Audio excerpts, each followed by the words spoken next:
Welcome back to Turning Hard Times into Good Times. I'm your host, Jay Taylor, and I'm really pleased to have with me once again Gene Epstein. We haven't had Gene with us for several weeks now, but it's really good to have him back. Gene is an economist, and probably those of you who are familiar with him know him from his work at Barron's. He writes the economic beat for Barron's, and he's also the book review editor for Barron's, and he also heads up every other month. He heads up a meeting at the New York City Junto.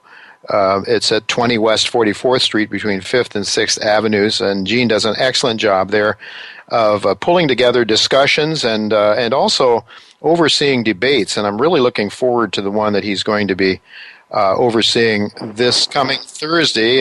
It's an Oxford-style debate that Michael Malice and Thomas Woods will be the participants, and the resolution is Alexander Hamilton was a hero for the cause of liberty. So, Gene, thank you so much for joining me. Pleasure to be back. It's always good to have you. Tell us a little bit about this debate that's coming up, and maybe you could just sort of give our listeners a little bit of a preview. Sure. Well, Tom Woods, who runs a podcast that's almost as good as your podcast, Jay, daily podcast. He was visiting New York a few months ago talking about getting me on his podcast show, and then told me that he and Michael Malice, who is libertarian, who's done a lot of appearances, done some interesting books, are eager to debate each other on the subject of Alexander Hamilton, and they wanted to serve this up ready-made. I didn't have to recruit the one or the other as I normally do when it comes to a debate. They wanted to square off on the subject of Alexander Hamilton. I initially hesitated. It's not as large an issue as the debates I've held in the past on American foreign policy, but recognizing, for example, that Alexander Hamilton has been in the news, he's going to share the $10 bill now with a photo of a woman as yet unnamed. We don't know who's going to be. He's going to stay on the $10 bill, but he's going to share it with a woman. And then on top of that, the very popular musical that I saw and enjoyed, the rock rap musical based upon the Ron Chernow book. I figured that why not? And Alexander Hamilton is a divisive figure for many libertarians. I mean, most libertarians do indeed think that his policies were not exactly promoting liberty. But if a libertarian like Michael Malice wants to defend him, why not give the guy a chance?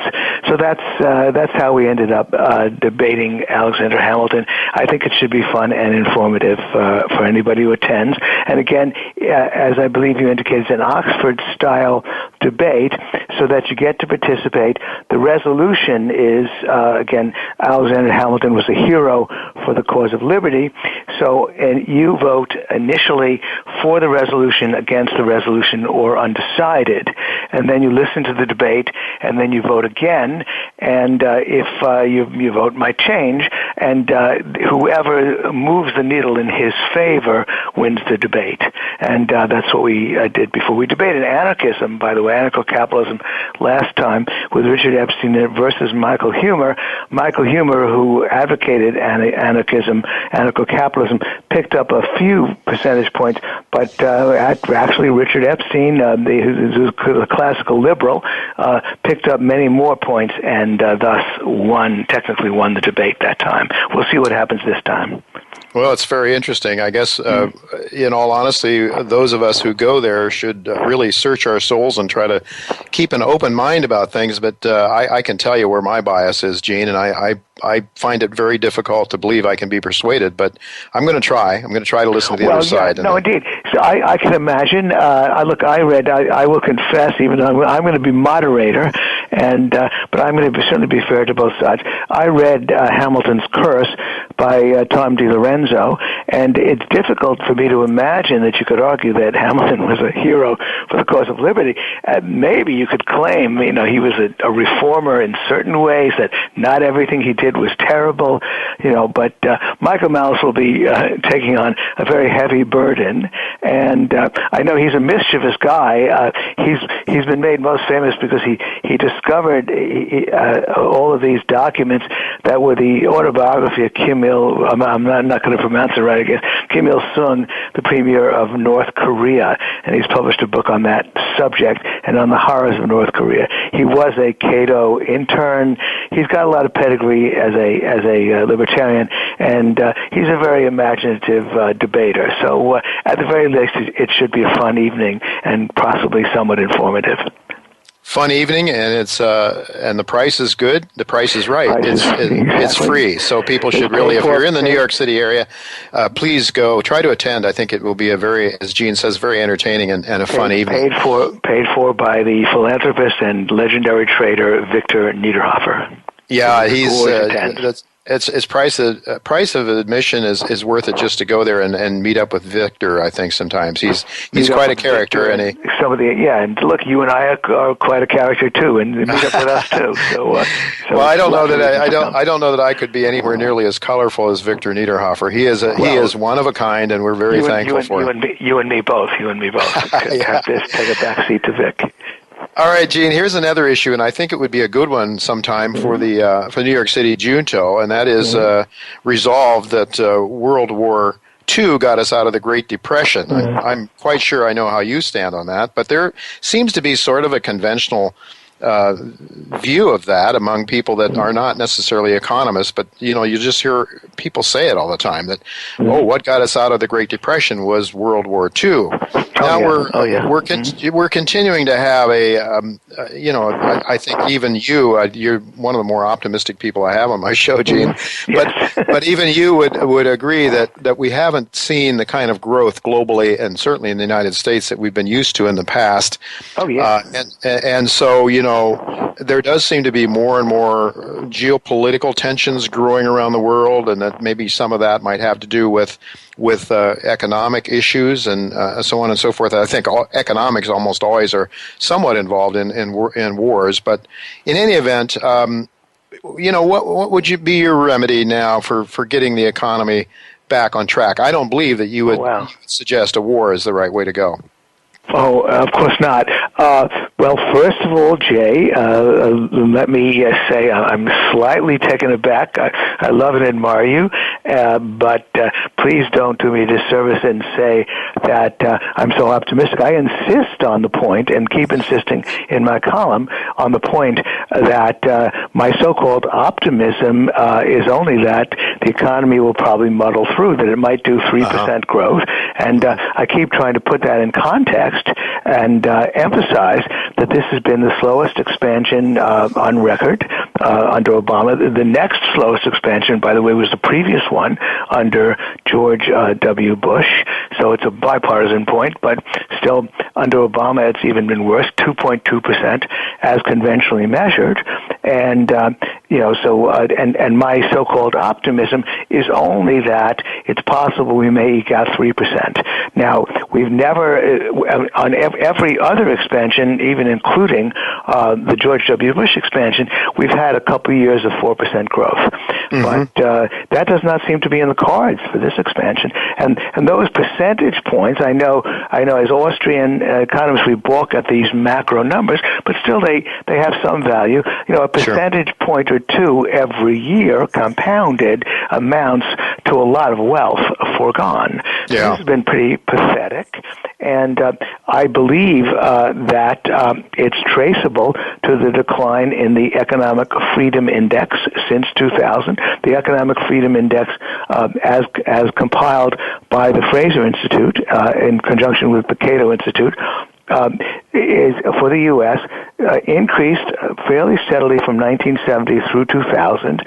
Since 2000, it's been falling fairly steadily, and it's just about back to the levels of 1970. So if you want to get the key to what's been going on and why the economic malaise, then I think that index, which is a measure of 5 components of economic freedom, some of them proactive in the way that government can help the economy, as, for example, through the rule of law, through maintaining sound money to the extent that the government has control over money, and some of them having to do with the way the government can sort of get out of the way, as in the case of regulation or in the case of free trade. All of those metrics, by and large, have declined under Bush. and under Obama. I think that the Sarbanes-Oxley rules passed in the early aughts under Bush, the Dodd-Frank law regulations, all of the ways in which the Obama administration has been clamping down on the economy have been felt. The Consumer Protection Bureau, the Dodd-Frank has called for like 5 million words more of regulations that have been strangling entrepreneurship. And so all of those things are the problem. Now, as for your question about war being the savior, a couple of things to say. Number one, I'm a student of Robert Higgs, whom you probably have heard of and possibly read, who's written extensively on the history of the Great Depression and of World War II. And we know that nothing really can be said for the idea that World War II in any way helped the economy or got us out of the Great Depression. One of the key points, very simple point that Robert Higgs makes, by the way, is that if you actually look at who was working productively in the domestic economy in 1940, just before World War II started, and then in 41, 42, how many productive workers did we have in the domestic economy? And he finds, not surprisingly, that there was a decline. We had fewer people producing domestic goods by 1942, for the obvious reason that so much of our manpower was in the Army, and then so much of our domestic industry, especially the auto industry, as you know, was no longer making cars; it was making tanks and military trucks. It was making implements of war, and so we obviously, U.S. economy and the average person obviously got poorer from 1940 to 42, 43, and then nothing, no durables were produced. We obviously got impoverished from World War II. Now, that's of course kind of a no-brainer. What else would happen if you're waging a major war with 20 million men and women involved in producing armaments or in waging war? Of course, that's going to happen, and that's indeed exactly what did happen. Now, the other joke about this is that, as you may know, in 1943 and 44, when we began to see that the war was going to end, the Keynesian economists were literally insisting that we not demobilize the army. They were convinced that if we allowed over 10 million, 15, 11, 12 million men, I believe it is, and women as well, to come home and be unleashed onto the job market, the unemployment rate would soar. And that was a common belief. And actually, it was there was an economist at Business Week who believed we were going to have a return to 20% unemployment. So the Keynesians were predicting that, but it didn't happen, and by and large, it did. Now, some of them didn't go into the labor market. It's true. Some of them took advantage of the GI Bill and went to college, but by and large, there was a huge expansion in the labor force at the end of World War II, and the predicted soaring double-digit unemployment rate did not occur, and by and large, it did not occur because the labor markets sorted themselves out, because the labor markets cleared. There was a lot of supply looking for work, and the price was right. The new workers were not insisting on a particular wage, so we lifted wage and price controls, so they got paid more or less what they could get paid, and the markets cleared. But we really did, by the way, create the worst Keynesian disaster after World War II ended, because as you know, it's not just that we suddenly let loose 10 million job seekers onto the labor market. We also had a major fiscal contraction. We did indeed. Suddenly the defense establishments collapsed, and there too, if the Keynesians were right, then World War II should have brought a major economic depression, which indeed they were already predicting, and it didn't happen. So they got foiled on both ends.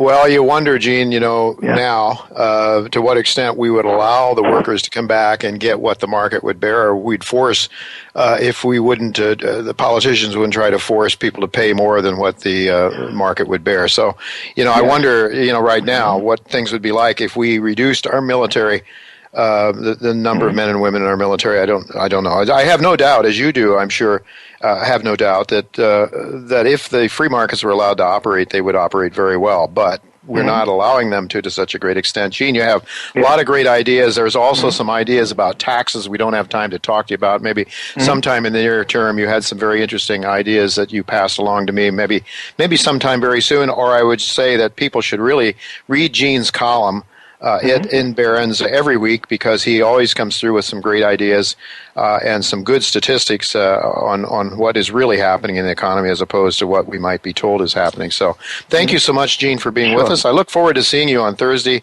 at the General Society Library at the New York City Junto, 20 West 44th Street. The time, Gene, when are we starting with that? 7:30. 7:30, okay.